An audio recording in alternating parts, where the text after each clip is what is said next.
Hola y bienvenidos a este nuevo capítulo en el que veremos cómo los fundamentos del Design Thinking pueden contribuir a nuestra mejora de procesos. Así que poneos en modo diseñador y empezamos. Podemos entender el Design Thinking como un entorno de trabajo que favorece la creatividad, la innovación y la motivación de las personas, en un principio para desarrollar nuevos productos, pero de forma más extensiva para cualquier proceso de cambio. Como veréis, se trata de un enfoque que comparte bastantes elementos con las metodologías ágiles y el Lean Startup. La primera técnica que vamos a ver es el storytelling, que hace énfasis en el poder y la credibilidad del relato con el objetivo de desarrollar el componente emocional e imaginativo. Implica cuidar el espacio físico, seleccionar con gusto los materiales y realizar una buena puesta en escena con soportes visuales y físicos. Más allá de los números fríos, el uso de una historia, ya sea en directo o en vídeo, permite traducir el viaje hacia la visión empresarial a una narrativa atractiva que conecte con las personas. Seguimos con el antropocentrismo, como quizás el mensaje más recurrente del design thinking. La vocación de comunicar con la gente, observar, escuchar y contar con la participación de todo el grupo. La empresa es una organización de personas que ofrece productos a personas. Por lo tanto, está claro dónde debe ponerse el foco. Por supuesto, en el cliente, pero también en los compañeros.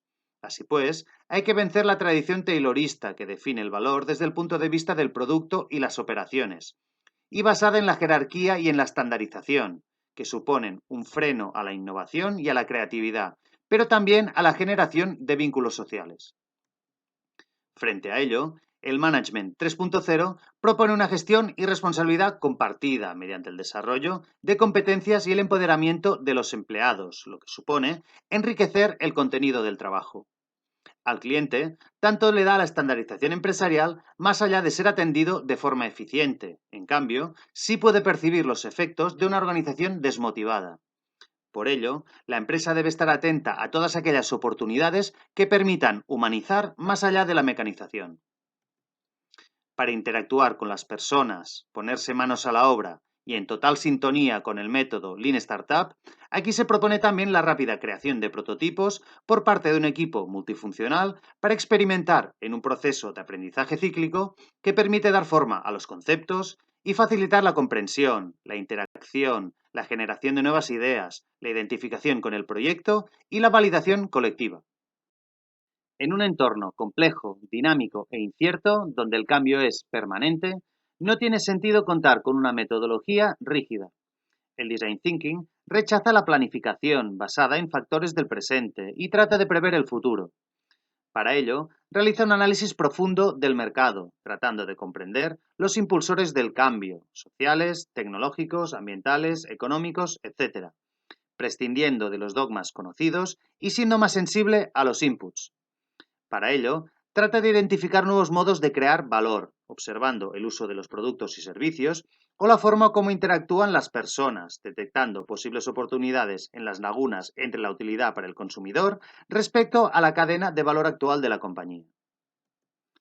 Esta recopilación de información del mercado hay que extrapolarla al futuro, y para realizar esta proyección no es suficiente con los datos, sino que habrá que ser creativo utilizando la intuición en la exploración de las incertidumbres.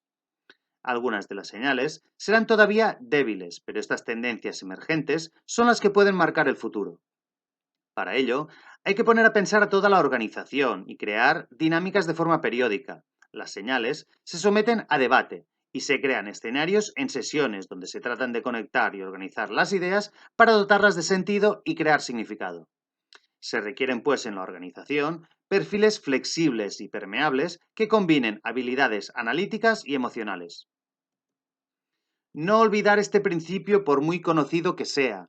Seguir profundizando en el valor añadido mediante un mejor conocimiento del cliente que permita conectar los valores funcionales de nuestro producto con los anhelos y estímulos de las personas. Este siguiente nivel implica una mayor personalización, en el límite, una solución única para un pedido único, y customización, donde el cliente pueda participar en la creación del producto.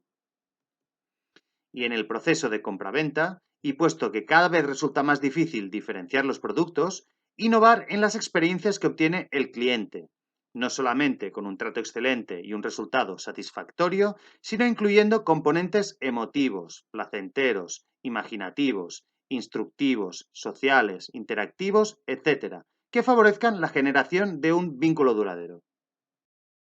Muy bien, hasta aquí el pensamiento de diseño. Espero que hayáis podido sacar buenas ideas que os permitan evolucionar a este modelo de gestión sin duda más sugerente que la organización tradicional. Un saludo y hasta la próxima.